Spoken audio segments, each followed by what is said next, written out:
Hello! C'était la pire intro du monde.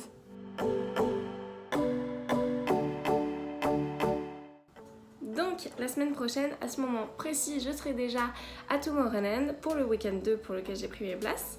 Et c'est donc ma deuxième année d'affilée.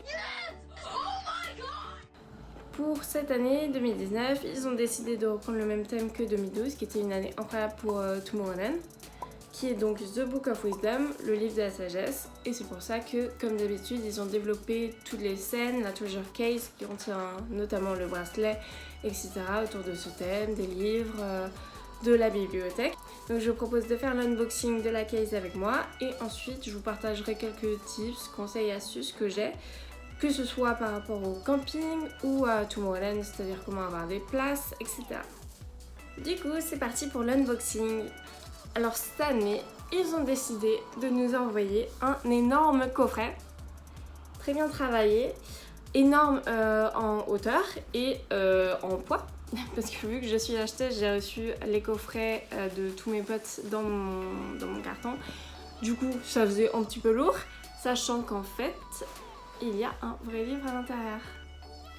Donc je dois avouer que j'étais plutôt ravie, j'avais peur du fait que ce soit une redite d'un thème et que j'ai été sous le charme du thème de l'année dernière, que je sois très déçue cette année. En fait, le travail est magnifique. C'est un vrai livre et on retrouve également le bracelet de cette année. Bon, j'ai l'impression que chaque année les couleurs des bracelets sont dégueu. Là, ça va un peu mieux. L'année dernière, on avait eu un marron vraiment dégueu. Et il me semble que les Week-end 1 ont toujours un bracelet plus beau, donc je suis deg. Mais on va pas se plaindre, ça va. Et du coup, voilà le livre qui est un vrai ouvrage. Donc voilà, rempli en fait de petits easter eggs sous forme d'annotation, là c'est une carte, de cartes postales, etc. Donc c'est vraiment sympa. Enfin, j'ose même pas imaginer logistiquement comment ils ont fait ça. Surtout qu'il me semble qu'ils l'ont fait en plusieurs langues. Donc voilà pour la treasure case. On va passer au moment que je préfère, c'est-à-dire la préparation des affaires et de la valise. En soi, je pense que le mieux, c'est quand même d'avoir un sac de rando ou de camping où on puisse mettre vraiment un tas d'affaires et un matelas dedans. Mais moi, j'ai qu'une valise, donc je suis avec. On commence donc par les tenues. Moi, ce que je fais souvent en festival, c'est que j'ai déjà une idée très précise de quelle tenue je veux mettre. Donc il suffit de mettre toutes ces tenues, plus des affaires complémentaires, c'est-à-dire les essentiels, pyjama, beaucoup de chaussettes de rechange, on sait jamais, un legging, un pull s'il fait froid, un kawaii s'il pleut, des casquettes ou des chapeaux pour vous protéger du soleil, plusieurs sacs bananes s'il y en a qui pètent, et ça m'est déjà arrivé. Donc voilà, surtout pensez aux basiques et aux essentiels. Ensuite, pour ce qui est du maquillage, j'emporte bien sûr tout mon maquillage de base, auquel je rajoute tout ce qui va être paillettes, etc. D'ailleurs, paillettes, vous pouvez en acheter des biodégradables, écologiques, etc. qui vont faire beaucoup moins de mal aux océans. Ça coûte pas plus cher. Moi, j'en ai trouvé sur ASOS. Et sinon, j'en ai un stock considérable. C'est ce genre de paillettes qu'on peut se coller directement sur le visage. En fait, c'est toute une bande et vous pouvez en trouver facilement sur Amazon, ASOS comme j'ai dit, Dollskill, je pense que Claire's en ont également. Donc c'est très facile à se procurer. Par contre, si il fait très chaud, que vous dansez beaucoup, c'est aussi très facile à tomber. En fait, ça tient pas forcément très bien. Moi, ce que je préfère, c'est les paillettes libres que je m'applique du coup souvent là ou sur le visage avec ce qui tient le mieux, c'est de la vaseline. Moi, j'en ai un pot parce que je m'en sers pour mes colorations, mais ça me sert aussi beaucoup pour les paillettes. Et souvent, le lendemain, je me réveille et j'ai encore des paillettes sur le corps et ça tient très bien malgré les douches, etc. Là aussi, ne pas oublier les essentiels. Je pense notamment à la crème solaire. Parce qu'on se rend pas forcément compte quand on est devant une stage, mais le soleil tape de ouf.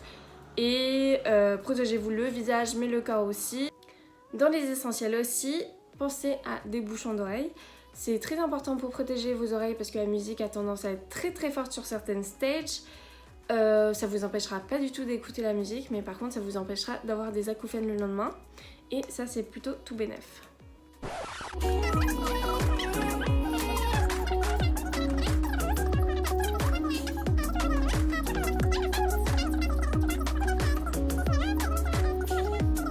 Donc maintenant on va passer au moment et au truc que j'aime le moins, perso, c'est le camping. Camping sauvage. Putain, de moustiquaires de merde. Oh, ça va, on va bien se reposer là. J'adore la tente, regarde toute la place qu'on a là. Alors l'année dernière, en fait j'ai une tente qui m'appartient, qui est un peu petite, donc voilà. Cette année je sais que ma copine Margot a acheté une grande tente avec genre un mini salon et 2 pièces. Ça c'est le must. Nous on va être 3 du coup dedans. Ça va être beaucoup mieux que l'année dernière, on était genre complètement compressés dans cette petite tente. Pensez-y, à Decat vous pouvez trouver votre bonheur ou sur Le Bon Coin ou n'importe quoi. C'est assez facile. Je pense que c'est possible aussi d'en louer. Mais réfléchissez à l'usage et à ce que vous allez faire avec votre tente et votre niveau, enfin le niveau de confort et d'affaires que vous allez foutre dedans. Avec la tente, n'oubliez pas évidemment tout ce qui est duvet, matelas, qu'est-ce qu'il y a d'autre? Ah oui, une lampe pour l'intérieur. Nous, on avait apporté un réchaud l'année dernière pour nous faire à manger. N'oubliez pas d'apporter de la bouffe, de l'eau. J'ai acheté cette année à Emma un bidon pliable, un bidon à eau potable qui peut être utile. Là, je sais pas si on va l'utiliser, mais je pense que c'est pas mal. En gros, vous pouvez mettre jusqu'à 7 litres d'eau dedans pour vous faire un petit stock. Donc ça peut vraiment être utile. Ensuite, si c'est un gros festival ou même un petit, c'est toujours bien d'avoir un diable parce que mine de rien sur le terrain du camping où c'est souvent de la terre, de l'herbe et tout, c'est la galère de circuler si vous avez énormément d'affaires. Et voilà, du coup, j'espère que cette vidéo vous aura un peu aidé pour la préparation de vos festivals à venir. Et si jamais vous avez des questions ou autres, vous pouvez évidemment me laisser des commentaires ou m'envoyer des messages ou me laisser des commentaires sur Insta. Je vous répondrai du mieux que je peux. Et je vous fais plein de bisous. Salut!